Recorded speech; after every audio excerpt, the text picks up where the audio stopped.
You are listening to Parliament Matters, a Hansard Society production supported by the Joseph Rowntree Charitable Trust. Learn more at hansardsociety.org.uk/pm.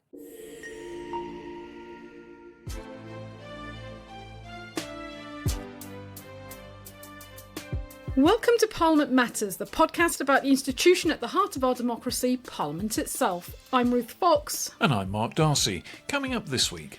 Did Magna Carta die for this? The government faces trench warfare over its attempt to limit the right to trial by jury. We talked to the former Director of Public Prosecutions. No, not that one. It's Lord Macdonald who joins us to talk about the prospects for the bill. A cruel month of cold going ahead in the House of Lords as the tumbrils roll for the hereditary peers. And the calm before a parliamentary storm. The first tranche of the Mandelson papers signal trouble ahead for Sir Keir Starmer.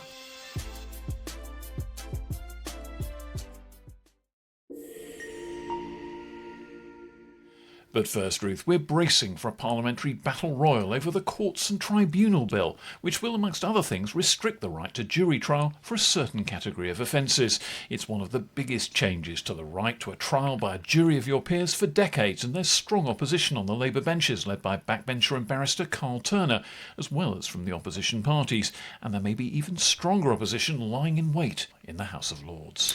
Well, I think everyone accepts, Mark, that the courts are overloaded with victims and defendants and witnesses having to wait years before a trial is held. And there have been plenty of reports and proposals to deal with this issue, not least by the retired senior judge Sir Brian Leveson, and even the current Lord Chancellor David Lammy back when he was in opposition. Now the government's produced this package of proposals, but they go well beyond Leveson. So to look at the issues involved, we thought we'd turn to Lord Macdonald of River Glaven, who, with Ken Macdonald, was head of the Crown Prosecution Service between 2003 and 2008, when he was succeeded by a certain Keir Starmer. Whatever happened to him, Mark? Now, Ken himself is a podcaster. He co-presents the Law and Politics podcast, Double Jeopardy, which I heartily recommend. I'm a regular listener, listen every week. So here's what he got to say. Lord Macdonald, first of all, are we perhaps pearl-clutching a little bit? People talk as if the right to jury trial has come down unchanged since the days of bad King John and Magna Carta, and it really hasn't, and the frontier between the Crown Courts and the Magistrates' Courts changes quite often. Yeah, I mean, some of the rhetoric is a bit silly. I'm not a great fan of invoking Magna Carta every 5 minutes, which was a pretty specific document for a specific time. I mean, I think David Lammy has been right to say, and Sarah Sackman has been right to say, that we don't have a constitutional right to trial by jury. The constitutional right is found in Article 6 of the European Convention on Human Rights, and it's a right to a fair trial. And you can obviously get a fair trial in front of a judge alone. People have trials in front of judges alone in the Magistrates' Court and in the Commercial Court and in the High Court all the time. So it's not a constitutional right. It's just something that we've become very attached to and which people think of as being a particularly intrinsic part of our justice system. And it has a wider advantage than that. It brings the public into the system. So we have ordinary members of the public playing their role in the dispensation of justice, and I think that's hugely important for public confidence. So is this, in the end, the objections to this, are they just sentimentality? No, I don't think any of that is sentimental. I think I say British, but we're looking at England and Wales here, essentially. The English and Welsh people are very attached to juries for good reason, because they trust their verdicts. Public surveys have repeatedly shown that. Most people who do jury service enjoy it and see it as an important part of their public responsibilities, civic responsibilities as citizens. I think it's more than sentimentality. I think it is valuable, not least because, as David Lammy himself said in his 2017 report on discrimination in the justice system, jury verdicts are the one area in our justice system that seem to be pretty well free from bias and prejudice. In other words, the evidence around jury verdicts is that they are not biased or bigoted or racist.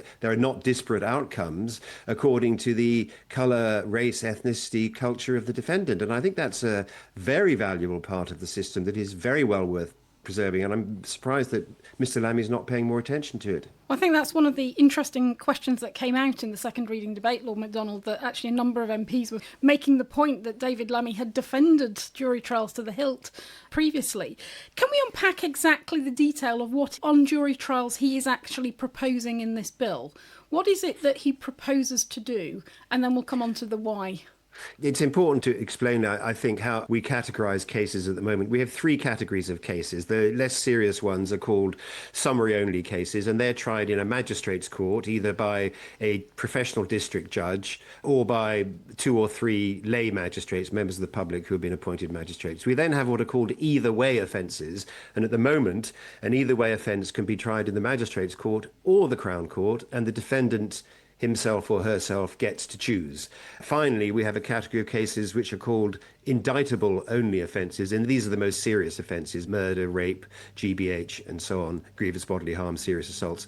These can only be tried in the Crown Court in front of a jury. And what David Lammy is proposing to do is to change the situation so that, first of all, it's no longer the defendant who decides whether an either way case is tried in the magistrate's court or the Crown Court, but it's the court itself which makes that decision. And secondly, when that case gets to the Crown Court, if it's sent to the Crown Court, a judge in the Crown Court will decide whether the case goes in front of a jury in the Crown Court or whether it goes in front of a new division of the Crown Court Bench Division, which will be trial by judge alone. And the basic rule will be that if the judge making this allocation decision believes that the ultimate sentence will be under 3 years, the presumption will be that the case will go before a single judge in the Crown Court Bench Division rather than in front of a jury. And that's the nub of the dispute. Is it right to be withdrawing the right to select a jury trial from defendants in that category of cases? And the calculus that defendants will make in this is, do I want a quicker trial before a magistrate's court rather than perhaps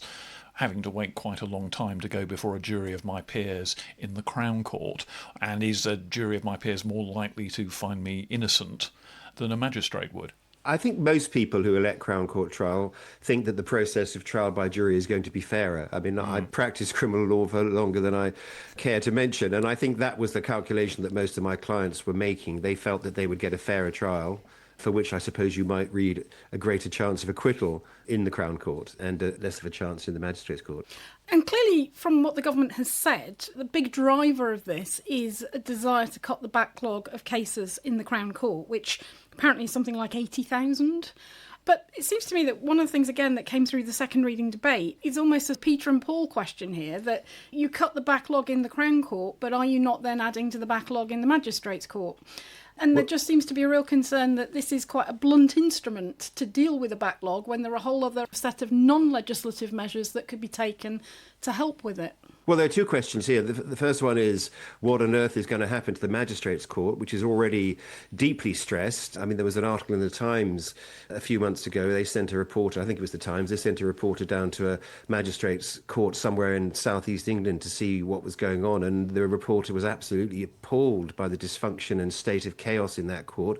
What these proposals will do will be to pile even more work into the Magistrates' Court. The Magistrates' Court backlog is in excess of 370,000 cases. They're really struggling to recruit magistrates, and magistrates get just 3 weeks training, and there will be more serious cases now for them to determine and bigger powers of sentencing, which means that the prison population will grow, as it always does when you increase the magistrates' power of sentence. So that's a good question you raise. How on earth is the Magistrates' Court going to cope? The second question, which is terribly important, is what impact is this enormous change in our present arrangements going to actually have?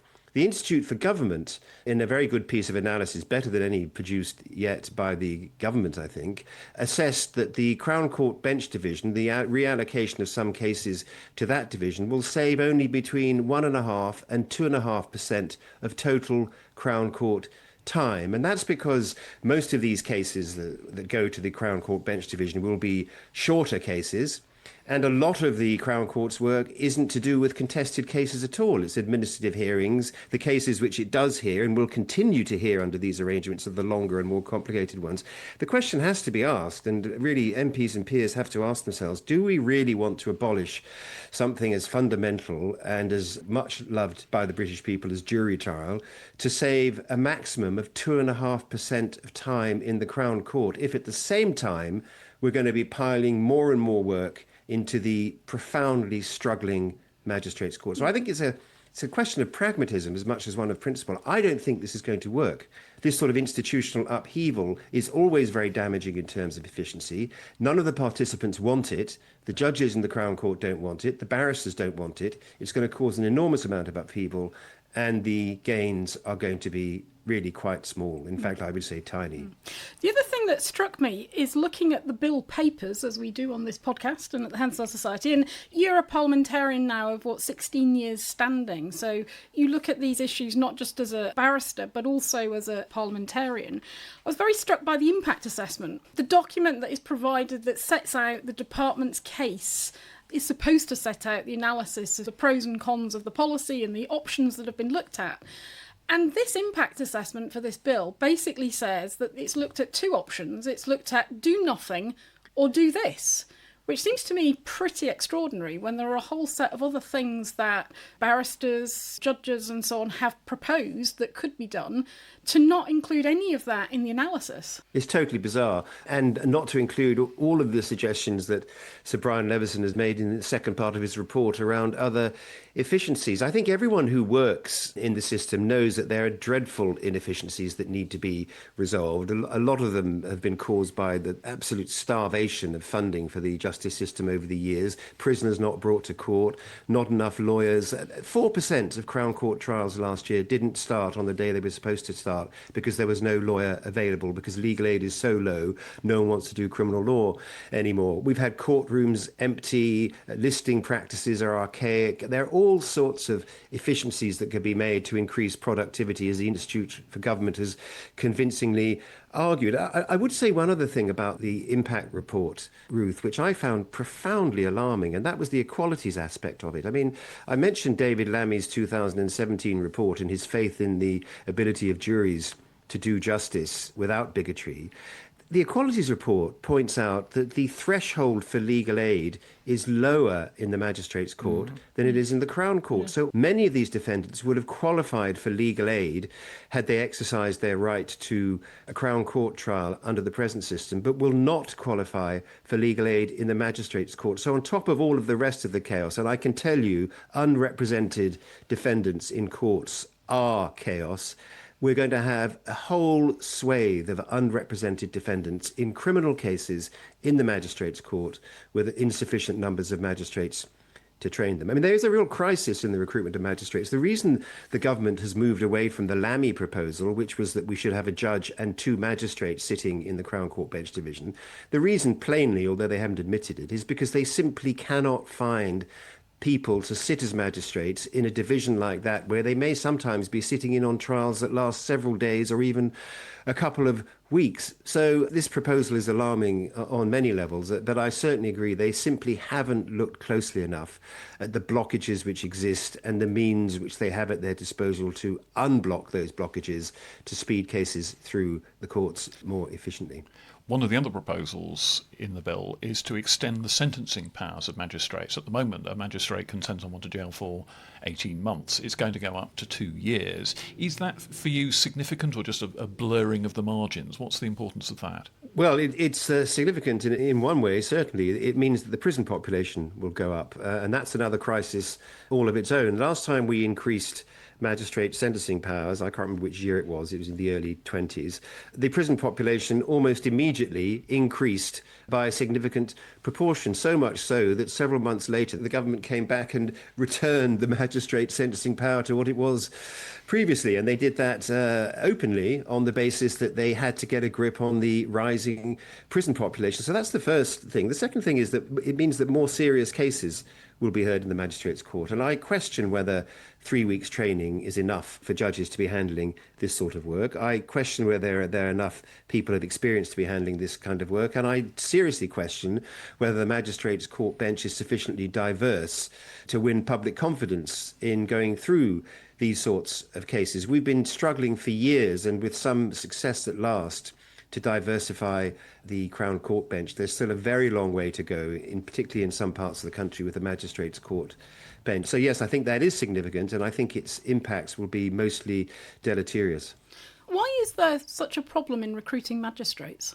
I don't know. I've always thought it's quite an interesting job, an interesting thing to do. Are they paid? I guess They get an allowance. I don't think it's particularly generous, and I think that's a problem in itself, that the sort of people who become magistrates are people who can afford to take time off work and aren't needed to be anywhere else, so they can be sitting in the magistrates' court. And that means that you're talking broadly about a pretty self-selecting group here in terms of finance, class, perhaps background, and perhaps even ethnic background. So there are lots of issues about the magistrates' court bench and the way it's formulated. One of the other provisions, running through them one by one here, is restrictions on the right to appeal against both conviction and against sentence from a magistrates' court.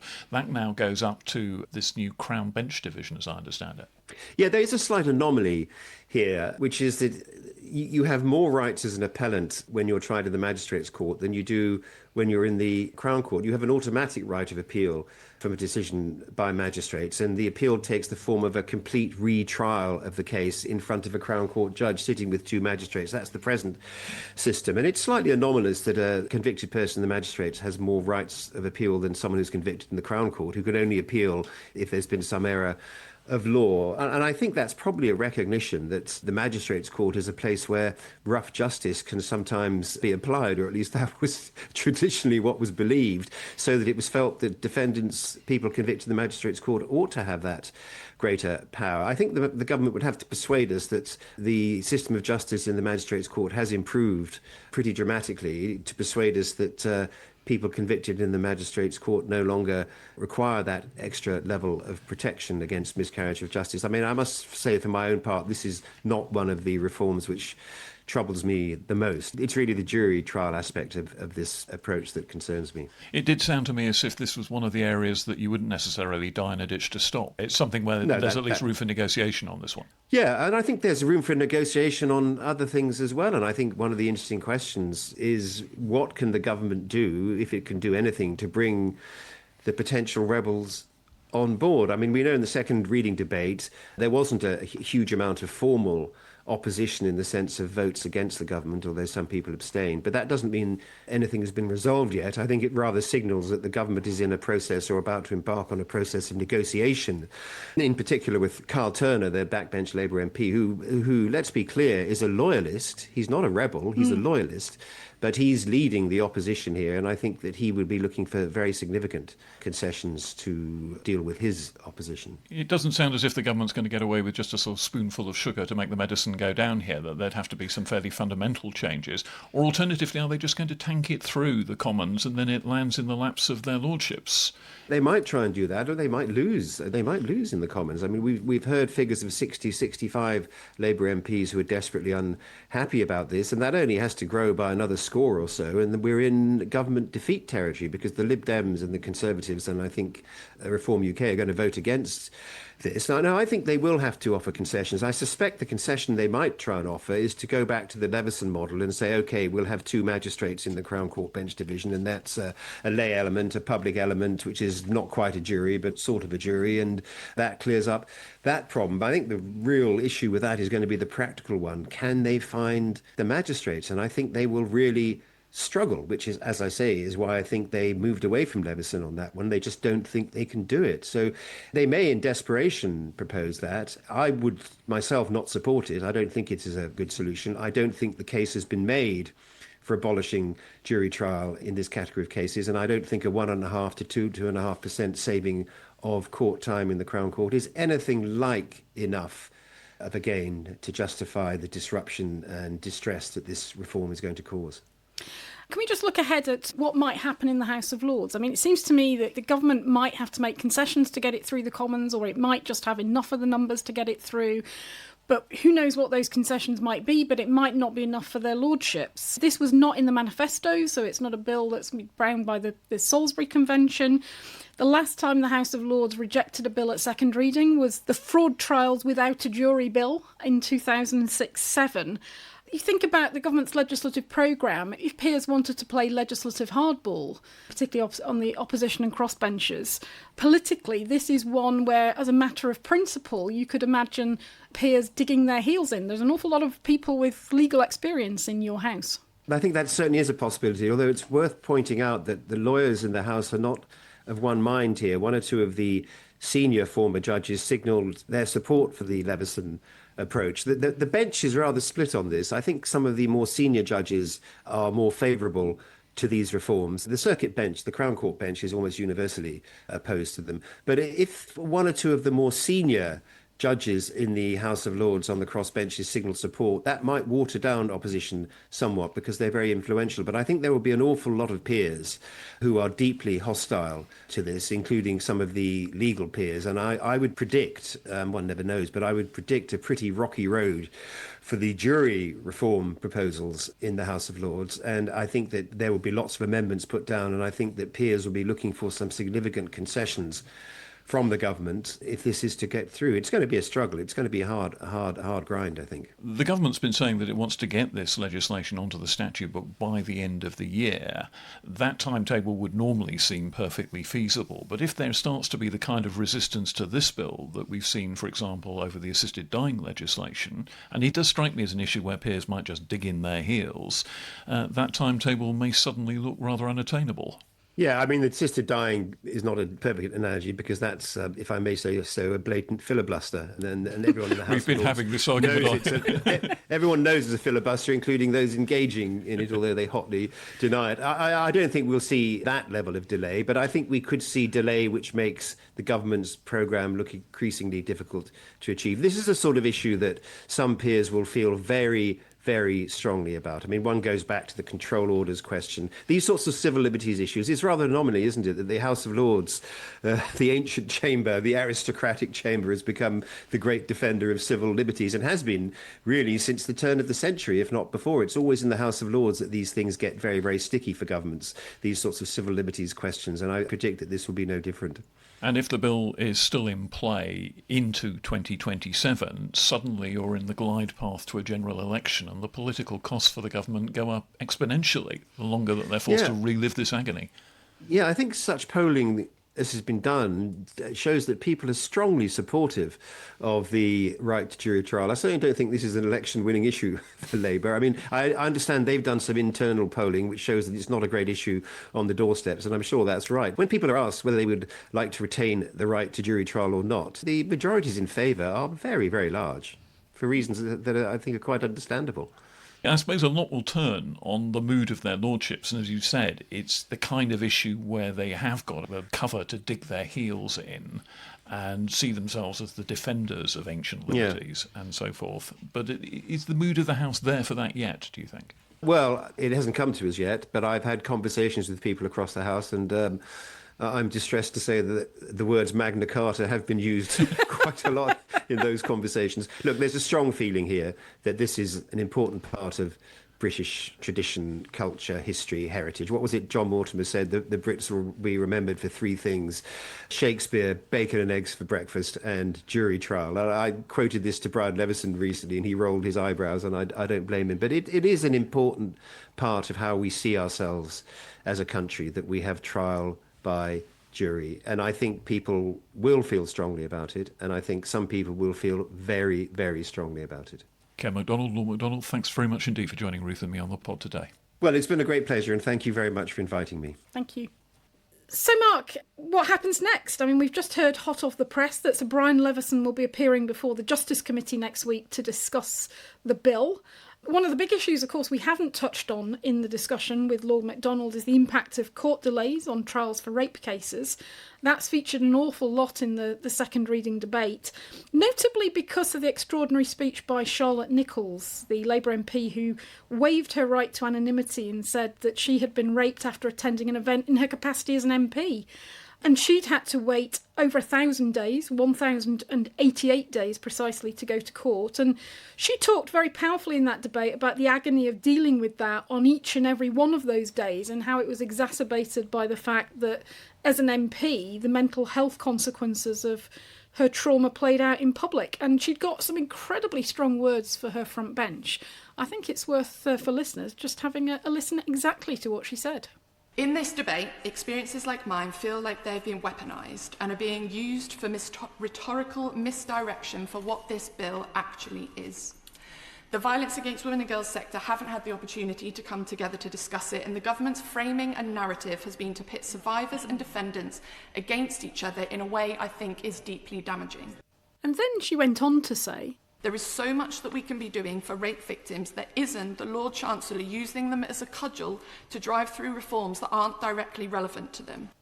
Well, the next hurdle for the government is the detailed debate that will now follow in the House of Commons. And one of the questions there is, will outright opponents of the bill be put on the bill committee? There was almost a hint of that in the speech by Carl Turner, who's the unofficial leader of the opposition on this, inside the Labour ranks at any rate. He said in his speech to the Commons that he'd been talking to David Lammy and he was now going to abstain rather than vote against the bill at second reading because he thought there was a chance that the terms of the bill could well be changed at various detailed stages of debate committee and report. So look out for government amendments that Carl Turner feels able to back or possibly not to back as the parliamentary process unfolds on that. And there are a few other points to make about this bill as well. One is that it's going to carry over. The parliamentary session, as we've often discussed on this pod, has been scheduled to end in May, and this bill will kind of continue across the join. So the committee stage will go on. It's supposed to be ending by the 28th of April, but it's unlikely the report stage would then take place until the new session of Parliament, so after the next state opening. Yeah, I think, Mark, it's one of a number of bills now that have got a carryover motion. You know, it's a sort of way of trying to spread the legislative workload over into the next session, which obviously we expect will be considerably shorter, 12 months, not the current sort of 22 month session that we're looking at this time. So it's a way of spreading the legislative workload, getting some big bills through some of their early stages. And that obviously would then affect, you know, the timetable, as we talked about with Lord Macdonald, trying to get it through before the end of the year, ideally. Because, of course, the longer the bill takes, and this is the problem the government's got, the longer the bill takes, the less time that they've got to start to bring about the changes on the ground in the court system, to start to see a reduction in that backlog. Of course, one of the clear aims for the government here is to have a visible improvement in the situation in the courts. And so, as you say, the sooner they can actually get these provisions into action, the quicker they hope they'll get those changes. Although, of course, it's disputed that these changes will be as effective as ministers seem to think they are. But anyway, that's there. And so the government's got to get the bill through the Commons, then it hits the House of Lords, and as Lord Macdonald was saying, the knives are being sharpened there already. People are already having sort of preliminary discussions about what they can do when this bill comes before them on the red benches. Yeah. And talking of legislative battles in the House of Lords, perhaps we should take a break for a minute or two and gather our thoughts, because the hereditary peers bill, which we touched on last week, is finally through the House of Lords. It's staggered over the finishing line. But there were some important government concessions that are worth talking about. So I think we should take a short break. Listeners, while we do that, please do click subscribe in your podcast app if you haven't already done so. Make sure you get future episodes. And of course, my usual call on you to share the podcast with your family and friends. See you in a minute. And we're back, and Ruth, we talked about it last week as the Ermine Endgame. The bill to remove the last hereditary peers from the House of Lords has finally gone through. There was a rather interesting little moment where some sort of government compromises to get it through were finally accepted by opponents. And Lord True, the shadow leader of the House, former leader of the House under the Conservative government, of course, had a rather interesting thing to say. He said it was time to dial down on eternal ping-pong, eternal battles between the House of Lords with bills flying back and forth between them for weeks on end. So he decided to accept a compromise with the government. And the form of that compromise seems to be that a number of hereditary peers will be converted into life peers, so they will get to stay in the House after the removal of the other hereditary peers. And that seems to have been a sufficient spoonful of sugar to allow this particular medicine to go down. Yeah, there were essentially three outstanding issues at the start of the debate, and the government has made quite significant concessions on two of them. One we talked about last week, the fact that they're going to introduce the Ministerial Salaries Amendment Bill so that more ministers in the House of Lords will be paid, which seems not an unreasonable request. That's going to happen, and they're going to put that bill through fairly quickly.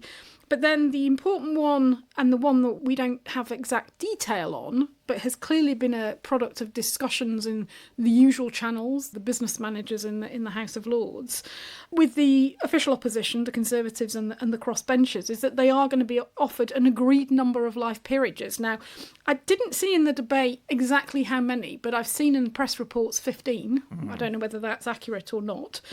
And the idea is, it seems that through these, what were described as constructive conversations, the Conservatives and the crossbenchers seem to have made the point that quite a number of the hereditaries were critical on their benches because they had particular roles in the House and they played a particular role in terms of delivery of scrutiny and so on.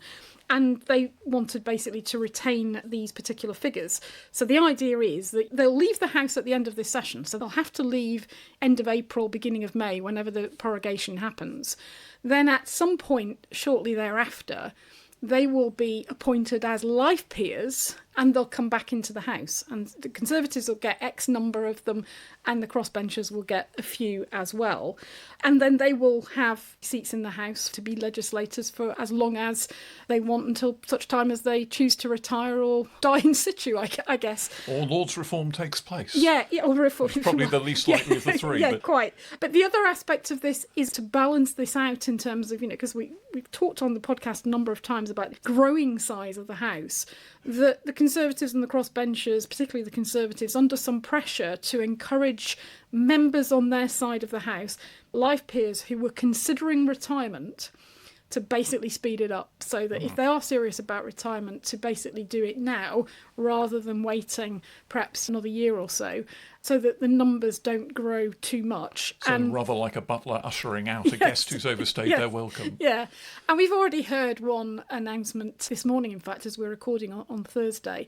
Lord Bethell, former health minister during the COVID pandemic, very active in the House of Lords. He's fellow podcaster as well, of course. Yeah, he's announced that he's going to retire from the House. We'll no doubt hear of a few others in the coming weeks.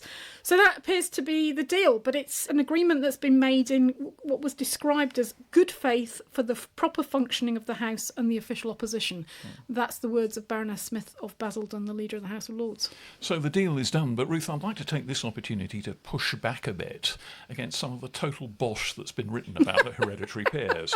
There's this characterisation, there's this whole class of wonderful, dedicated, above-party public servants who just happen to be descended from random mistresses of Charles II or drinking partners of various prime ministers. I remember the late Lord Onslow used to have this wonderful line called, "I'm only here because my great-great-great-great-great-great-great-great-great-grandfather used to get pissed with pit." I'm not quite sure whether it was the younger or the elder, but I'm not sure it matters particularly for the context of this argument. But the idea that all hereditary peers were absolutely wonderful public servants and were rising above the constraints of petty party politics and they're being replaced by ghastly members of the lanyard-wearing classes. There's a lot of pearl clutching in some of the sillier sections of the press about all this, and I'm afraid it's pious, romantic nonsense. Yeah, I mean, look, amongst the hereditary peers, like the life peers, there are many, many good legislators, good scrutineers, dedicated public servants. There have also been some that, frankly, have been a waste of space. Absolutely. I really do think that people should get away from this idea that there are a whole load of people who are bred to public service and ought to be in our parliament because it's so much better than those ghastly elected politicians or people nominated by those ghastly elected politicians. There's plenty to complain about the people who've been appointed to the House of Lords by successive prime ministers. And Keir Starmer's in terrible trouble with at least 3 of his current nominees, as far as I can see. So this is not a single party point by any means, but for heaven's sake, let's lose the illusion that somehow or other, coming from sort of 8 generations of nobility somehow makes you a better legislator. It is not automatically true. While, of course, I totally accept your point that there are a number of the hereditary peers who've done an absolutely marvellous job in the House of Lords as legislators, but that's not to say that all of them do. No, quite. And I think it's kind of interesting also the response, particularly on social media, of a lot of Labour MPs and ministers, touting this as a great achievement of Labour delivering on its manifesto, which it is. But whilst I completely support the idea that simply because of dint of birth, you and your ancestors should inherit a permanent seat in the legislature, equally, the government leaves us with a problem, which is that now we've effectively got monopoly appointment to the House by the Prime Minister, which it seems to me is undesirable. Undesirable. I mean, I was going to say equally unsatisfactory. I'm not quite sure it is equally unsatisfactory, but it's very unsatisfactory. And there's still no real clarity about what's going to happen in that regard. And the ambitions that people had, even for incremental change to that model in this bill, and hopes that it might have been amended, have fallen by the wayside. And the next step now is to wait until late summer, July, I think, for whatever the recommendations of this Retirement and Participation Committee are going to be, this committee that's been set up as a result of the negotiations around this bill to look at next stage reform in terms of whether there should be restrictions on peers so that if you are not participating enough, you're basically forced into retirement. You're sort of ejected from the House. Now, I don't know what's going to happen with that, and full transparency, my boss, Baroness Taylor of Bolton, has got the political hot potato of chairing that committee. Lucky her. We don't discuss it. Those are private discussions that are going on in the House of Lords that she and her, I should say, very high-powered committee in terms of the members on it, are going to have to grapple with. But I think the expectation is that that will publish something later in the summer, probably before summer recess. And then it'll be what happens with that. But what we're seeing at the moment is a continuation of the fine old British tradition of constitutional reform by short-term bosh, which has been going on since at least the first Parliament Act, way back in the years of H.H. Asquith. Yeah. So here we go again, another short-term fix, deals with another current problem, scores a few minor political points. But Lords reform on any kind of grand scale is just off the table. Yes. The government hasn't got the political energy to do something about the shape of the House of Lords. There's too much else going on, and there almost always is. Yeah, well, that's the problem, why it never happens. First of all, they can't agree on what the model should be, and then anything more than fairly small incremental changes just eats up too much political capital. Yes, absolutely. If anybody doubts that, conjure up the ghost of Nick Clegg and watch what happened to his Lords Reform Bill. Quite.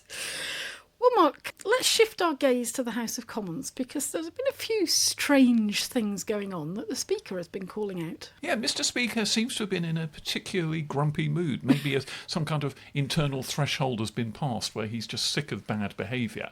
I mean, there was the usual rebukes to ministers. I think it was about immigration policy earlier in the week, where policy announcements were not being made in front of the House of Commons, which is something that now happens about twice a week, that the Speaker gets up and rebukes someone for that, and they say, yes, Mr. Speaker, we take that on board, and then nothing happens.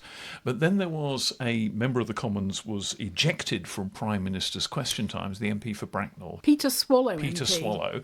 Not previously particularly noticed him, I have to say, but he was getting too loud for the Speaker and was ordered out, so that the whip was cracked a bit more definitely there. And then we had a bizarre incident at the close of business, or near to the close of business in the House of Commons on Wednesday evening, where the Chief Whip and the Deputy Chief Whip deliberately strung out a vote, a division, so MPs marching through the lobbies, apparently in order to prevent a further division on a statutory instrument that was drew up immediately after that main division. So there was a bit of deliberate time wasting there, and we saw the Speaker, Lindsay Hoyle, getting very, very angry about that in the Commons next day. There was a rebuke at the time from Caroline Noakes, who was the Deputy Speaker in the chair at the time, but a much louder one came from Sir Lindsay Hoyle the next morning, when he quite directly told off the Chief Whip, Jonathan Reynolds, and his deputy for what he described as unacceptable time-wasting behaviour, which he said damaged the reputation of the House. Yeah, he said members should be ashamed of themselves. So it seems like half a dozen members, including, as you say, the Chief and Deputy Chief Whips, were basically hanging about in the division lobby. The Deputy Speaker on the night sent out the Sergeant-at-Arms to investigate what was going on and to chivvy them through the lobby.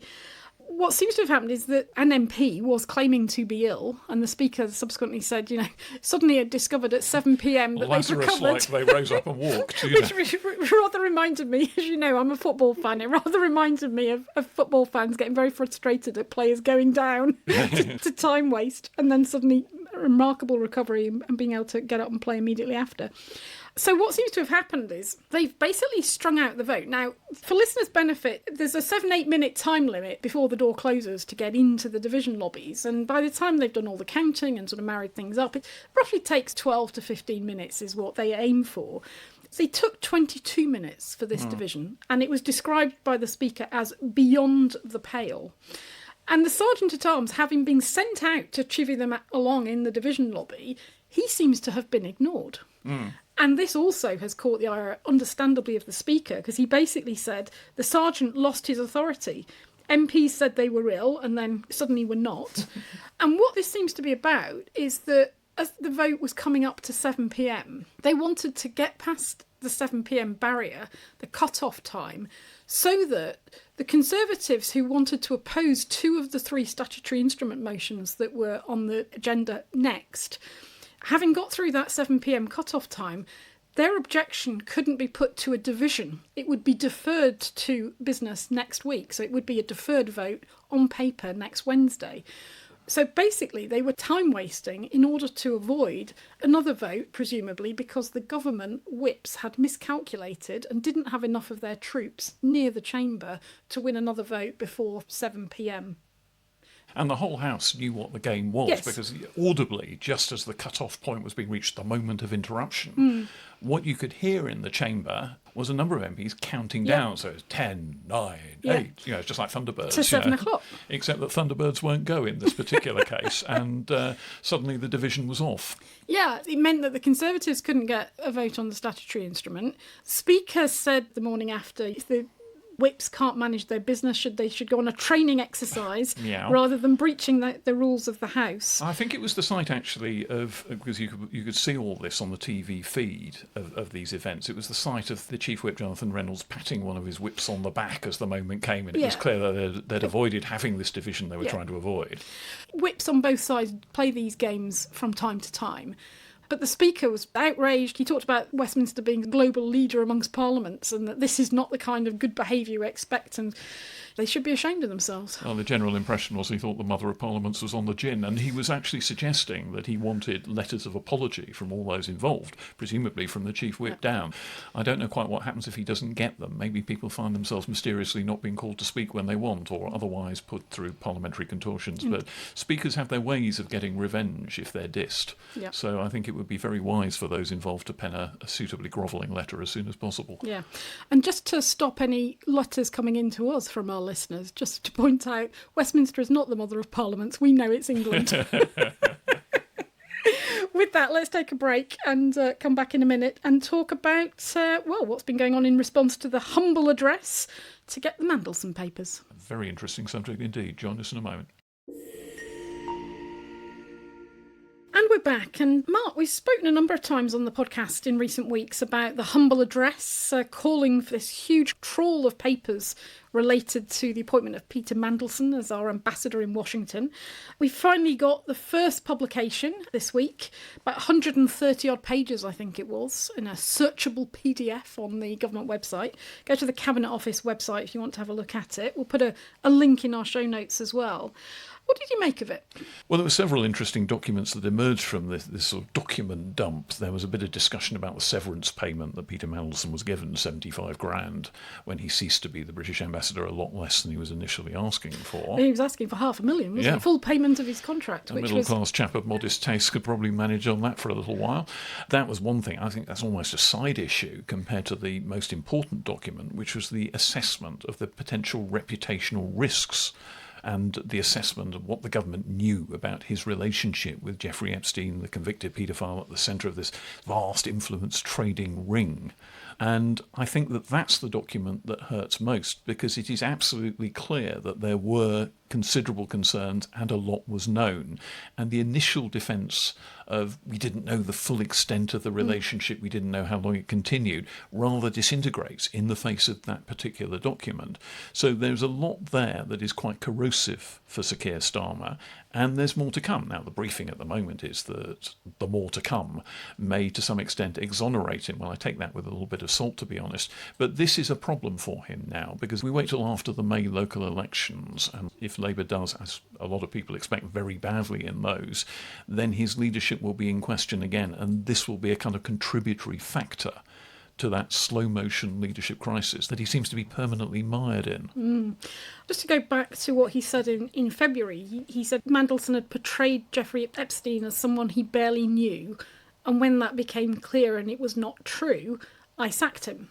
The problem Keir Starmer's got is this due diligence document that was prepared for him references on a number of occasions that actually the relationship was quite close. It wasn't somebody he barely knew. This due diligence document talks about and references a report in 2019 commissioned by the bank JP Morgan that was looking at doing a deal of some kind, possibly an appointment with Peter Mandelson. And it records the fact that Epstein had maintained a particularly close relationship with Prince Andrew, the Duke of York, and Lord Peter Mandelson, a senior member of the British government. So this is fundamental to the problem, as you say, about Sir Keir Starmer's judgment, because it was referenced in the debate. Keir Starmer wasn't there. It was, I keep forgetting what he's called. Chief Secretary to the Prime Minister, Darren Jones. That's it, Chief Secretary to the Prime Minister, this new role that's been invented. Darren Jones is going to have to face these questions time and time again. I do feel sorry for him. But he was basically faced with a question, well, if the Prime Minister thought it was a shallow relationship with a paedophile, why did he think that was acceptable? So regardless, in a sense, the key question is that as a matter of judgment, Keir Starmer had access to the information. They knew that there was a relationship. They maybe didn't know about the fact that business documents, government documents were being forwarded on. That's all come out subsequently. But the key issue is they knew that they had a close relationship with a paedophile, and he still went ahead and appointed him at a time when, after the US election, they'd known and were getting advice from the American embassy in Washington, it's clear from the papers, that this whole question about Epstein and the release of the Epstein files in America was a big election issue. Yeah, the election of President Trump kind of guaranteed that this would continue to go on for quite a long time in the American media. I don't know if they expected the email dump of the Epstein papers to compromise Peter Mandelson as much as it did, but it was certainly a distinct possibility that that would happen. So this continues to run and run. And at the moment, you might say this is a good moment to bury bad news with the world aflame and a live war in the Gulf and the price of petrol heading through the stratosphere. But all the same, at some point, Parliament is going to come back to this. And a couple of pods ago, we were talking to Tom Tugendhat about his idea that there should be a special select committee dedicated to investigating this whole issue and the wider levels of kind of corruption and favour exchanging that went on in Jeffrey Epstein's circle, which included people from lots and lots of countries. I keep going on about the idea that maybe people are so fixated on Peter Mandelson, they're missing the wider picture here, and maybe that committee would get to grips with that.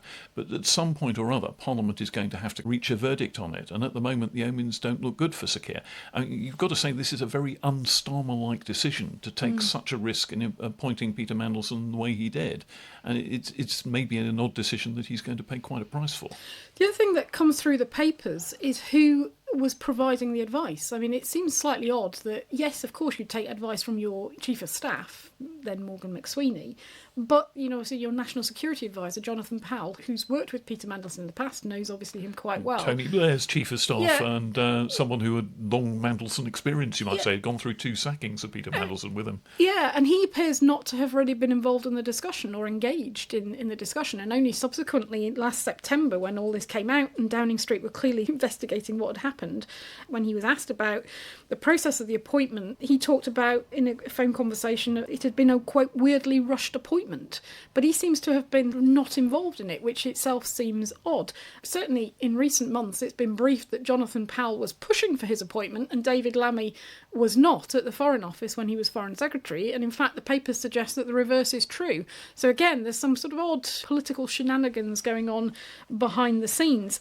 And one thing that struck me in the papers, and I don't think it's really been commented on by the press yet, certainly at the point at which we're recording now, it might in subsequent days, is there's a letter to the King's private secretary, Sir Clive Alderton, from the permanent secretary at the Foreign Office, which then was Philip Barton. He's now retired, it's now Ollie Robbins. But back in December 2024, when this appointment was being made, it was Sir Philip Barton. And he opens the letter to Sir Clive. The Prime Minister has indicated his intention to recommend during this Parliament a small number of political appointments to serve as His Majesty's ambassadors overseas, which suggests that there are a small coterie of possible political appointments. Now, I rather suspect he may be rethinking that strategy. There's no information about who they may be, which appointments, which individuals they were thinking about, or whether it was just a sort of a theoretical, well, yes, I might make some political appointments and move people on that way. But yeah, I just thought that was interesting and it hasn't yet come out in the discussion. Yeah, well, as I said, there may be plenty of things further down in the small print of these various documents that attract a lot of attention on more detailed study, because, of course, as we're speaking, people have had less than 24 hours to go through them, and the fine-tooth combs are doubtless out. I love the idea of these documents being released in a searchable PDF for the convenience of investigators. But I think possibly all PDFs are searchable these days. But the other point I'd make about this is that there were quite a number of Labour MPs who weighed in the reaction to the publication of the Epstein papers, and I think that what it demonstrated was that a lot of Keir Starmer's critics on his own benches see this as something that they're going to sink their teeth into. People like Clive Lewis. Clive Lewis sinks his teeth into quite a few of these issues. Bit of a usual suspect in terms of attacking Sir Keir Starmer, but nonetheless, when you've got a group of people on your own side adding their voices to the chorus, it's never a comfortable experience for a Prime Minister. No. One of the other interesting aspects from the perspective of the House of Commons was that, if you remember this humble address, the government basically added an amendment to the Conservatives' initial motion so that any redactions relating to international security matters and so on would be first channelled through Parliament's Intelligence and Security Committee, so that they could look at that information and determine whether they accepted the government's rationale that this information should be redacted. Now, out of this bundle of about 31 documents in this 130-page package, only one of them has gone to the ISC for redactions, because the committee put out a press release to confirm that they'd looked at it on the 5th of March, I think it was, and had agreed that the redactions were appropriate. There are a whole host of other redactions of personal sort of information, data, things like email addresses and names of junior staff in the Foreign Office and so on, all of which are understandable. But the other thing that came through in the statement is that not only is there an agreement with the Intelligence and Security Committee, but they've also struck an agreement with the Public Administration and Constitutional Affairs Committee, PACAC as it's known, and its chair, Simon Hoare MP. And actually quite a lot of those documents did go to PACAC to have a look at. When you think about potentially the scale of this over many, many months, and we know that some of the documents have not been released because the police explicitly have asked the government not to. And in there are apparently the questions that were asked of Peter Mandelson about his relationship with Epstein. Apparently 3 questions were asked. Those questions and those answers, which may or may not give Sir Keir Starmer some comfort, those have not been published. But there are also all these WhatsApp messages and emails about the broader appointment, which have not yet appeared. We don't know when they'll appear. But potentially, it's a huge volume of work for these 2 committees. Yeah, there's an awful lot there, and the full majesty of parliamentary scrutiny needs to be brought to bear on this question, because it goes to the judgment of a Prime Minister, and a Prime Minister who's under siege at the moment. So watch this space and watch out for whether Tom Tugendhat's special committee ever gets set up, or whether the other existing select committees just decide that they're going to sink their remaining teeth into it. Yeah, and Darren Jones in his statement has effectively announced that 2 other measures and an appointment are happening as a result of all of this. So he said the government's going to go further to strengthen standards in public life, including by looking at how ministers and senior officials declare and publish their financial interests, how transparency around lobbying is enforced, and whether the rules on what are described as post-employment activity are fit for purpose to prevent unfair access to or influence within government. The government, the Prime Minister specifically, has asked this new Ethics and Integrity Commission that the government has established, which effectively takes over the Committee on Standards in Public Life and other bits and pieces of the standards landscape around government. They've been asked to conduct a review of the current arrangements on financial disclosures for ministers and senior officials, transparency around lobbying and business appointment rules. And then they've appointed a new minister, Baroness Anderson of Stoke-on-Trent. Of course, Ruth Anderson, former MP for Stoke. They've appointed her to the Cabinet Office to support this work.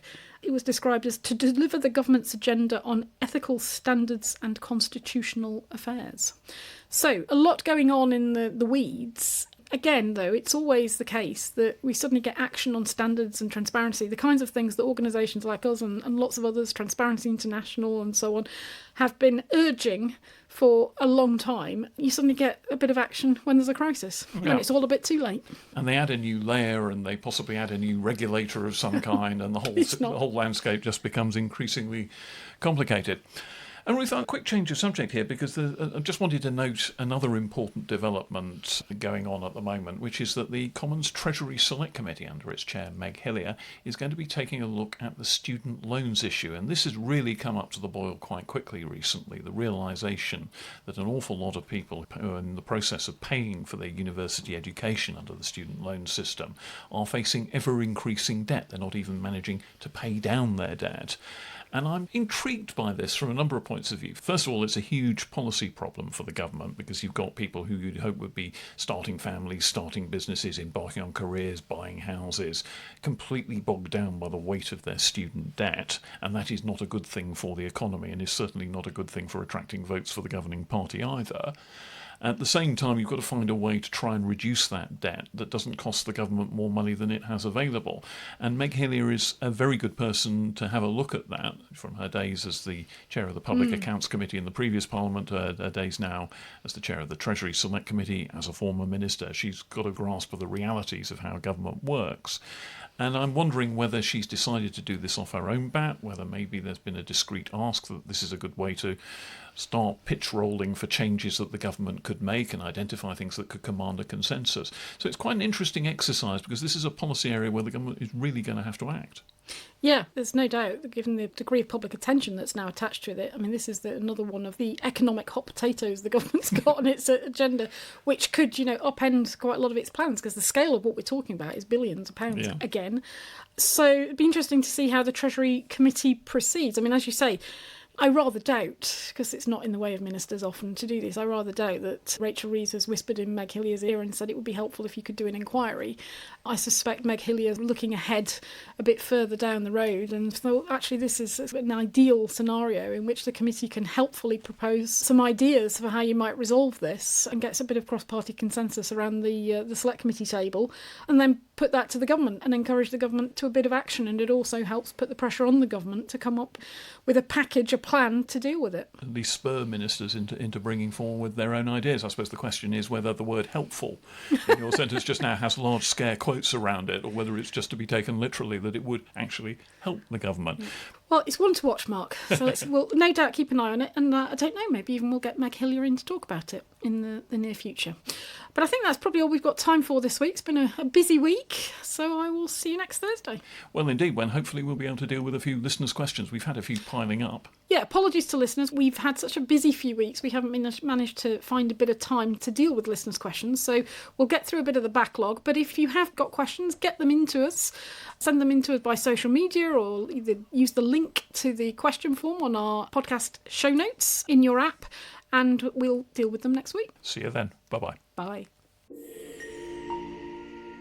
Parliament Matters is produced by the Hansard Society and supported by the Joseph Rowntree Charitable Trust. For more information, visit hansardsociety.org.uk/pm or find us on social media at Hansard Society.